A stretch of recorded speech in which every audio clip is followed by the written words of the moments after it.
Hello guys, welcome to Tech Trick Tutorials. So, how do you connect Google Search Console to Shopify?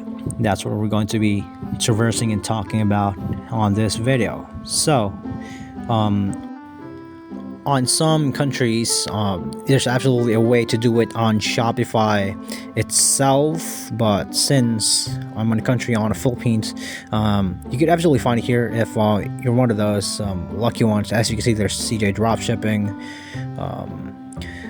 but since on my country it's not, the feature's not allowed here. The feature doesn't show, rather. So let's just go ahead to the search console itself. So once you copy your domain, whichever domain it is on your Shopify store, you can just basically input it here, click, right click, and then paste it here, and you can just basically click on continue and you'll be able to connect the two. That's just basically it, guys. Thank you so much for watching Tech Trick Tutorials, and you guys have a nice day.